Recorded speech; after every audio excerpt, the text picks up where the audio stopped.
This company is actually producing something called green chelates in addition to phosphonates. Green chelates is the most green version of detergents that you can get. And Aquafarm is one of the 2 companies in the world which has this technology. It's very easy to scale up from here, and this is as green gets.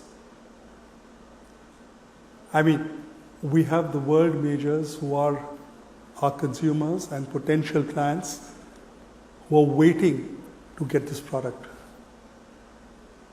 Right, and you take a lot of pride in Indian roots. You're also very high on Ayurveda and the ancient legacy of it. What are the company's plans to take Ayurveda to the international realm now?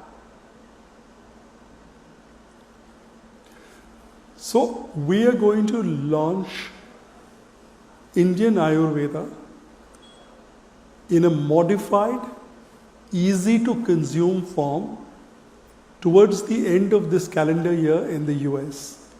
So for example, a traditional kadha, as we know it, will not be sold as a kadha but will be sold as an infusion. The normal chavanprash, the normal shitopaladi will be sold in gummy form. So it's all easy to consume. It's the same formulation, but just made easy to consume. Can I take the next? Yes, Sanjeev, you are a 200-year-old group if you look at your whole history. And you have a big asset base. You have a $7 billion asset base. You have solid revenue flow. You have, I think, of over $4 billion annually revenue flow, 4.3 billion, I'm told. So you should be in a good position to be looking at areas where the growth will be. I'm sure you don't believe in sitting on capital. I'm sure you believe in investing, and you're investing, you're going into different areas. So I'm very curious to know, and many businessmen, entrepreneurs will be keen to know what are those areas which someone as savvy as Sanjiv Goenka will invest in. You're going into some areas, some element of FMCG, you've gone into a bit of media, and you've acquired an IPL team, which I don't think was a business decision, it was more an emotional decision. But having said that, what are the areas in which Bharat over the next decade will see exponential growth?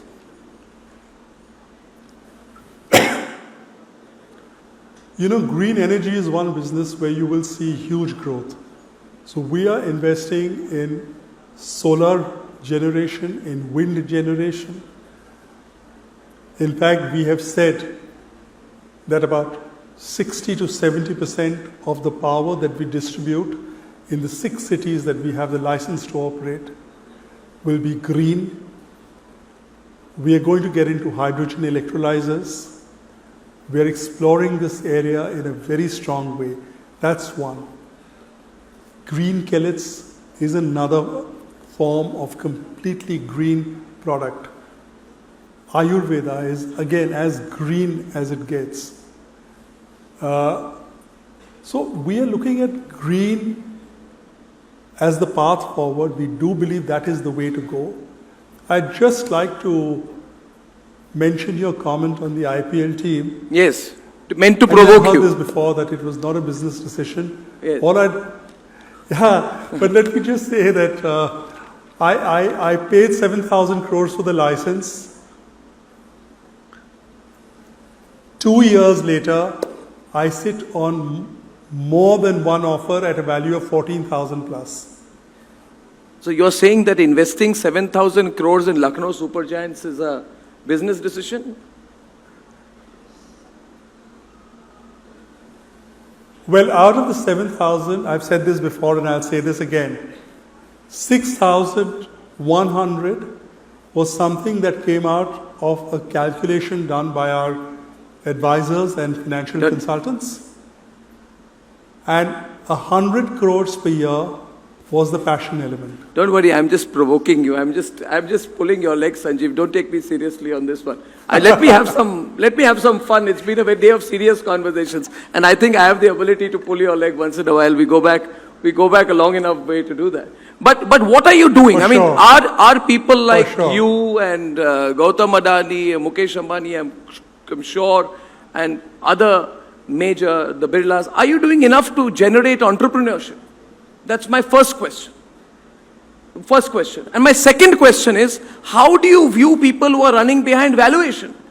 You see, Sanjeev, you're a 200-year-old company. Today, everybody wants to be a billionaire within 6 months. Everybody is after this valuation game. And running behind the valuation game, you've seen what happened to certain companies in recent days, like Byju's and others, So, please answer both these questions. It's important that we must have the right ethics when we are running a business. So, 2 questions.